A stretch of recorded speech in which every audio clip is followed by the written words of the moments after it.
सुनो द्रौपदी शस्त्र उठा लो, अब गोविंद नहीं आने वाले। जी हाँ दोस्तों, अभी वर्तमान में जो कि 3 महीने से हम लोग देख रहे हैं कि मणिपुर जल रहा है और लगभग 75 दिन के बाद एक ऐसा 2 वीडियो वायरल हुआ जिसमें देख करके मानवता शर्मसार हो जाती है कि किस तरह बहसी जंगली लोग 2 नारी को, जिस देश में नारी को माता का माना जाता है, मतलब हम लोग देश के स्वरूप को भी माता के रूप में मानते हैं, उस देश में नारी का क्या मतलब नग्न करके उसको पैरेड कराई जाती है, उसके शरीर से खेला जाता है, बड़े फील्ड में ले जा करके उसके साथ सामूहिक बलात्कार और हत्या कर दी जाती है। ऐसा वीडियो वायरल हुआ। उसके बाद देश में मतलब कोहराम मच गया। देश में मतलब लोग मतलब अपने को मानव कहने में शर्मसार होने लगा कि हम लोग ऐसा देख रहे हैं। और जैसा कि 77 दिन के बाद हमारे सुप्रीम कोर्ट 77 दिन पर ये वीडियो आने के बाद हमारे सुप्रीम कोर्ट ने जब सरकार से पूछा कि माने ऐसी घटना के जिम्मेवार कौन है, तो तब जैसा कि हम लोग जानते हैं कि मानसून सत्र हाल ही में चालू हुआ है और उसके प्रारंभ में जब हमारे प्रधानमंत्री संसद भवन आए तो वहाँ पर मतलब करीब 17-18 मिनट के भाषण में 36 सेकेंड मणिपुर की महिलाओं के बारे में बोला, लेकिन वहाँ भी राजनीति कर दी। मणिपुर के साथ साथ छत्तीसगढ़ और राजस्थान को जोड़ दिया।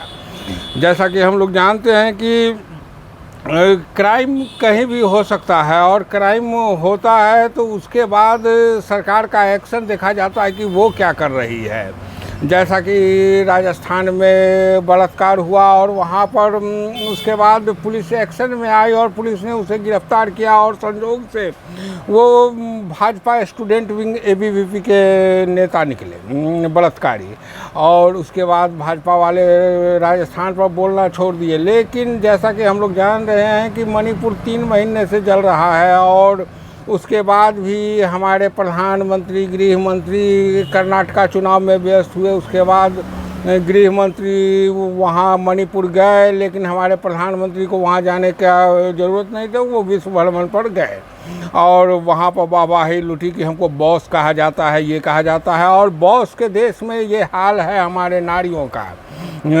जैसे कि बॉस को देख करके हमारी नारियाँ भयाक्रांत हो चुकी है।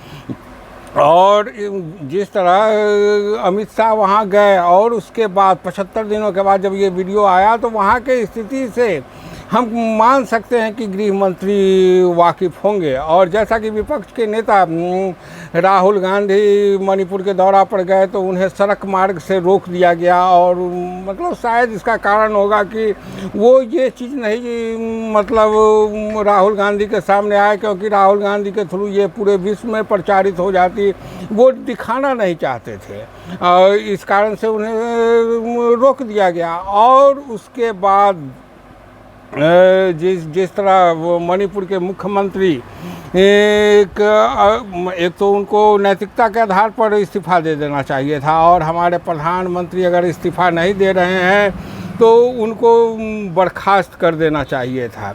और ऐसी घटना की जानकारी वहाँ के राज्यपाल को भी होगी, क्योंकि पुलिस से छीन करके महिला को के साथ ये दुर्व्यवहार हुआ। तो राज्यपाल यहाँ पर एक सीधा सा मतलब होता है कि देश को गुमराह करने की कोशिश इन लोगों ने की कि देश को जानकारी नहीं हो। और मणिपुर के मुख्यमंत्री तो हद कर दिए, वो कहते हैं कि ऐसे तो सैकड़ों वीडियो हैं, तो आप क्या कर रही है, पुलिस क्या कर रही है?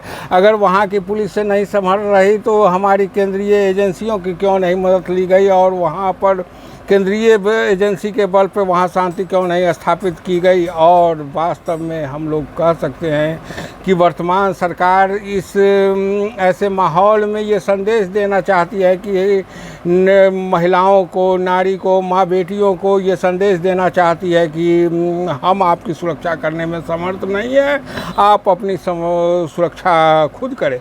जैसा कि हम लोग जानते हैं कि वर्तमान सरकार हिंदू धर्म, भगवान राम के नाम लेकर के जनता के बीच में धार्मिक भावना को जागृत करके वोट लिया।